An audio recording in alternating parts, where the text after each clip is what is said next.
주님께서 여러분과 함께 요한이 전한 거룩한 복음입니다.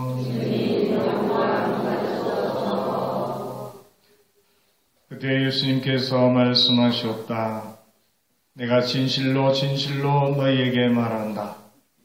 양우리에 들어갈 때 문으로 들어가지 않고 다른 데로 넘어 들어가는 자는 도둑이며 강도다. 그러나 문으로 들어가는 이는 양들의 목자다. 문지기는 목자에게 문을 열어주고 양들은 그의 목소리를 알아듣는다. 그리고 목자는 자기 양들의 이름을 하나하나 불러 밖으로 데리고 나간다. 이렇게 자기 양들을 모두 밖으로 이끌어낸 다음 그는 앞장서 가고 양들은 그를 따른다. 양들이 그의 목소리를 알기 때문이다. 그러나 낯선 사람은 따르지 않고 오히려 피해 달아난다. 낯선 사람들의 목소리를 알지 못하기 때문이다. 예수님께서 그들에게 이 비유를 말씀하셨다. 그러나 그들은 예수님께서 자기들에게 이야기하시는 것이 무슨 뜻인지 깨닫지 못하였다. 예수님께서 다시 이르셨다. 내가 진실로 진실로 너희에게 말한다. 나는 양들의 문이다. 나보다 먼저 온 자들은 모두 도둑이며 강도다. 그래서 양들은 그들의 말을 듣지 않았다. 나는 문이다. 누구든지 나를 통하여 들어오면 구원을 받고 또 드나들며 풀밭을 찾아 얻을 것이다. 도둑은 다만 훔치고 죽이고 멸망시키려고 올 뿐이다. 그러나 나는 양들이 생명을 얻고 또 얻어 넘치게 하려고 왔다. 주님의 말씀입니다. 그리스도님 찬미합니다.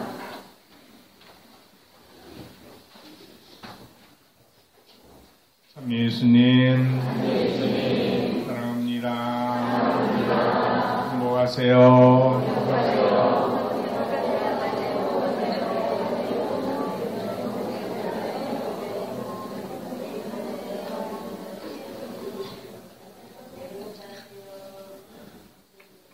한 주간 평안하셨습니까? 네.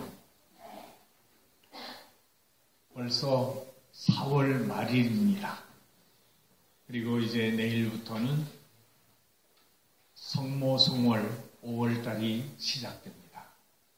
가장 아름다운 달이라고 얘기하는데 정말 아름답게 살기 위해서 좋은 마음을 가지고 시작했으면 좋겠다 생각을 합니다.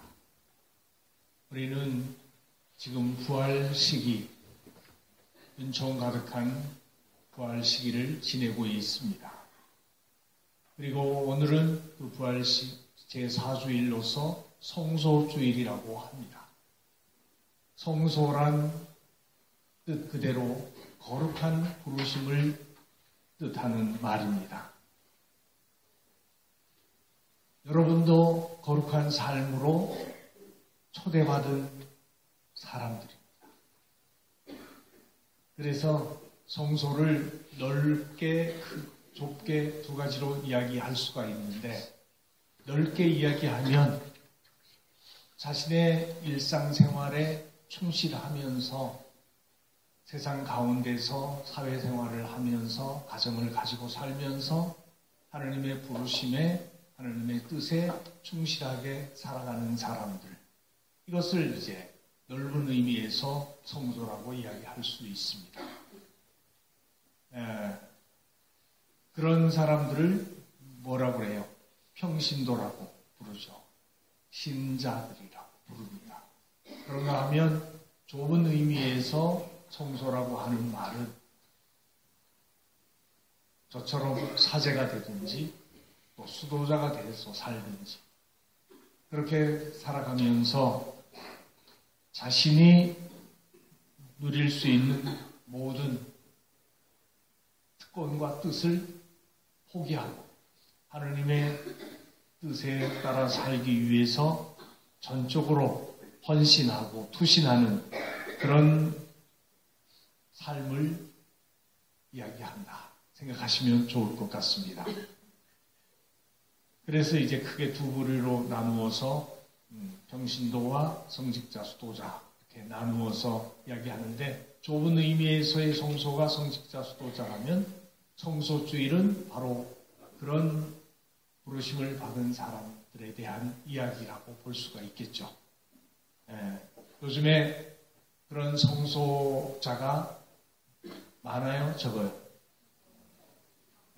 성직자, 수도자의 길을 가려고 찾는 사람이 많아요? 적어요? 적어요. 적어요.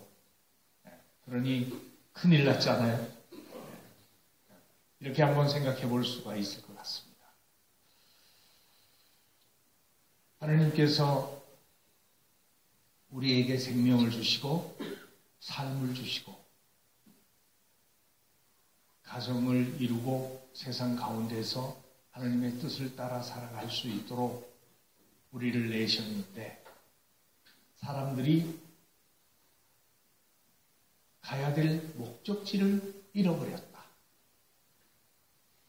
그러니 사람 사는 게 온전하게 행복할 수가 없다. 온전하게 행복하다는 이야기는 자신이 이 삶을 통해서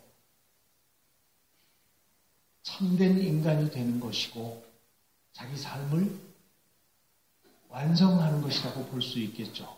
그것을 우리는 구원이라고 얘기를 해요.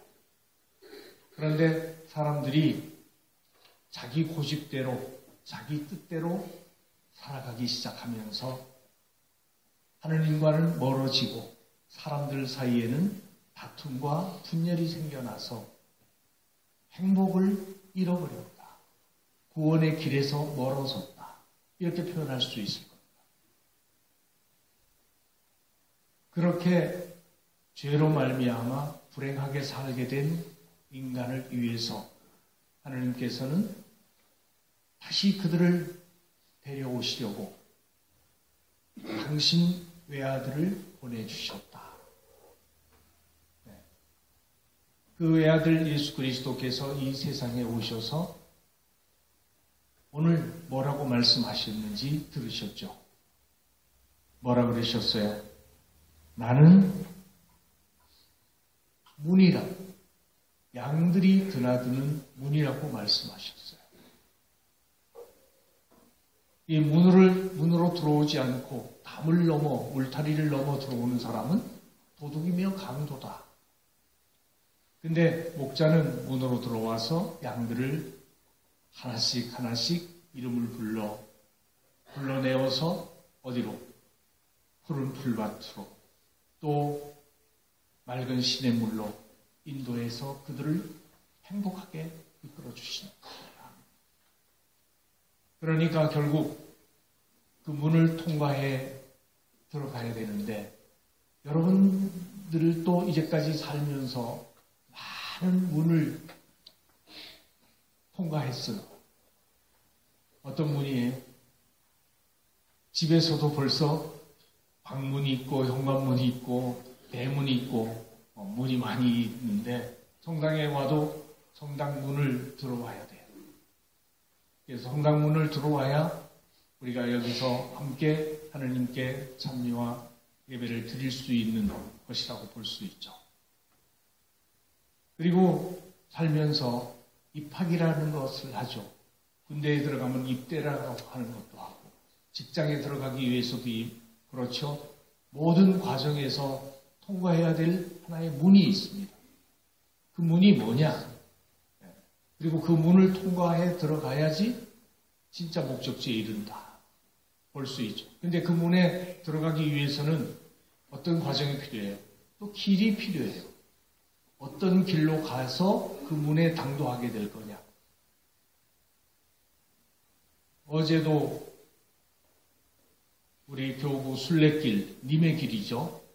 그 순례길 중에서 저기 원주에서 제천 넘어오다 보면 금대리라고 치악제 넘기 전에 거기서부터 시작해서 걸어가지고 한 5시간 가까이 용서막 성당까지 순례를 하면서 걸어왔어요. 많은 신자들이 한 41명 가까이. 그런데 산길로 접어들어가지고 숲속으로 걷다 보니 이리도 길이 나 있고 저리도 나 있고 다 갈래길이 나오더라. 그럴 때 내가 가고자 하는 목적지에 이르려면 뭐가 필요해요? 그 길을 잘 알고 인도해주는 그런 인도자가 필요하고, 그게 없다면, 그 사람이 없다면 뭐가 필요하겠어요? 이정표가 있어야 되겠죠. 이리로 가야 어디로 갈 수 있다. 그래서 이제 그 순례길에 리본이 다 달려 있어요. 그걸 보고 길을 찾아가는 것이죠. 그렇다면 우리 인생에 있어서 참 행복에 이르는 길에 이정표는 뭘까? 그리고 완전한 구원으로 인도해주는, 구원의 길로 이끌어주는 그 길의 인도자는 누굴까? 이런 생각을 한번 해볼 수 있겠죠. 만일 그가 없으면 엉뚱한 길로 가서 목적지에 도달할 수 없으니까. 근데 바로 예수님이 우리에게 말씀하셨듯이 나는 길이요, 진리요, 생명이다.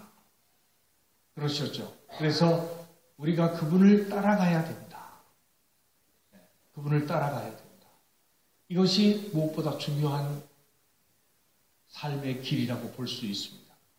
그런데 그분이 우리를 인도해 주시지만 그분이 가르쳐 주시는 그 길의 목적지가 지금 눈에 보여요, 안 보여요?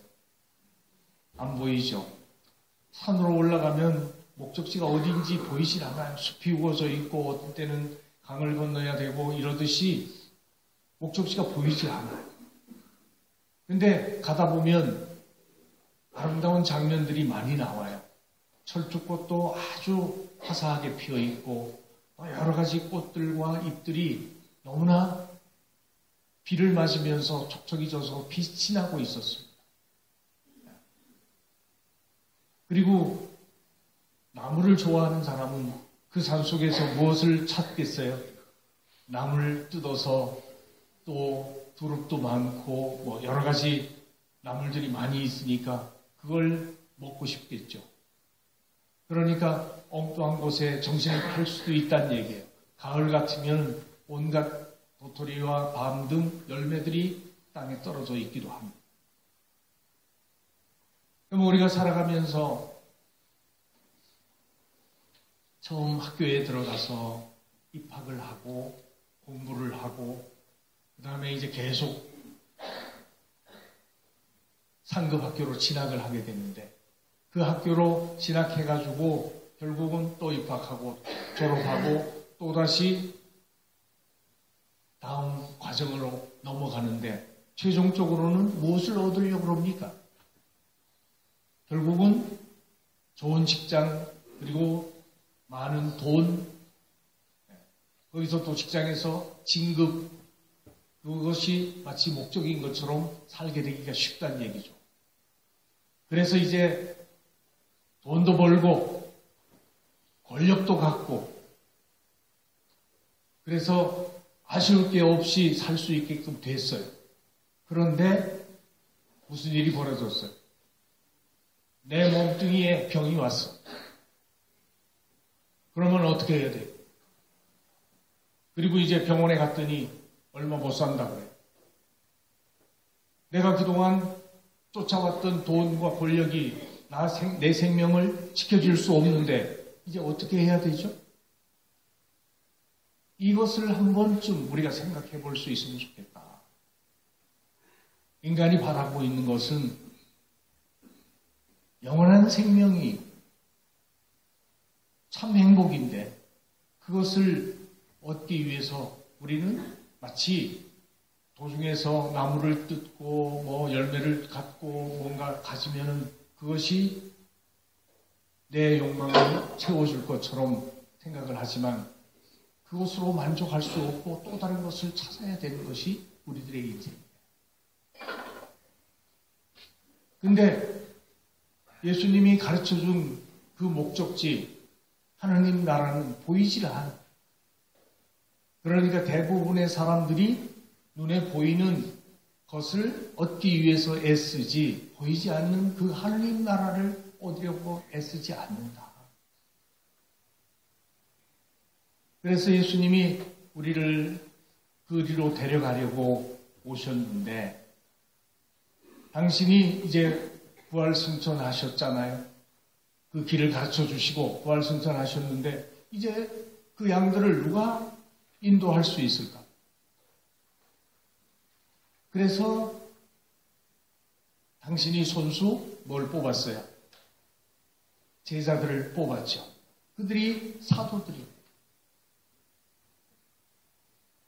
그들을 뽑아서 당신 양떼를 돌보라고 맡기셨어요.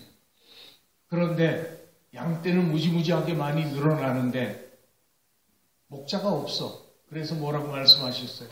추수할 것은 많은데 추수할 일꾼이 적다. 그러니 아버지께 추수할 일꾼들을 보내달라고 청해라. 바로 이런 의미에서 오늘 우리가 성소주일 이사를 봉헌하면서 그런 성소 목자를 많이 보내달라 기도하는 날이다 생각하시면 되겠죠. 충분히 이해가 되죠? 네. 목적지도 있는데 그 목적지를 많은 사람들이 보지를 못하기 때문에 가려고 하지 않아. 그리고 당장 눈에 보이는 욕심을 채우면서 이 세상에서 편하게 사는 것만을 온전히 몰두하고 살게 되는 경우가 많다는 거죠. 그런데 좋은 길로 인도해 줄 목자가 필요한데 없다면 결국 많은 양들이 방황할 수밖에 없다. 그래서 성소주의를 지내면서 그런 목자들을 많이 보내달라고 특별히 기도하는 날이 오늘이다 생각하면 여러분이 어떤 지향을 가지고 기도해야 될지 알 수 있을 거라고 봅니다. 그런데 우리나라의 출산율이 그야말로 바닥이 됐죠. 세계에서 제일 낮은 국가가 됐어요. 그러다 보니까 아이를 낳지 않아. 젊은이들이 없어. 그러니 결혼할 아이들도 없는데 신학교 가고 수도원에 갈 아이들이 어디 있겠습니까? 그러니까 우선적으로 성소를 늘리려면 뭐부터 해야 될까? 애를 많이 낳는 일부터 해야 될까? 근데 이제 여러분은 대부분 종쳤죠? 애를 낳고 싶어도 낳을 수가 없을 테니까 그럼 이제 손주라도 얻어야 되는데 손주들도 맘대로 안 생기죠? 이래저래 여러 가지 어려움이 있어서 결국은 이제 우리나라의 성소자가 없어지면 어떻게 해야 돼요? 우리 교회 초창기에 전부 외국 신부님들이 들어와가지고 사목을 했었잖아요. 한국인 신부님이 없으니까. 그러다가 이제 한국인 신부님 많아지니까 외국 신부님들은 다 다른 곳으로 가셨죠. 그런데 지금 또 다시 이제 그런 상황이 올 수 있다. 그래서 벌써 이제 어디에다가 저 동남아 쪽하고 아프리카 쪽하고 인도 이런 쪽에다가 이제 많은 신학교를 세워서 신학생들을 양성해야 되는 상황이 되고 있다. 인구가 많은 쪽에다.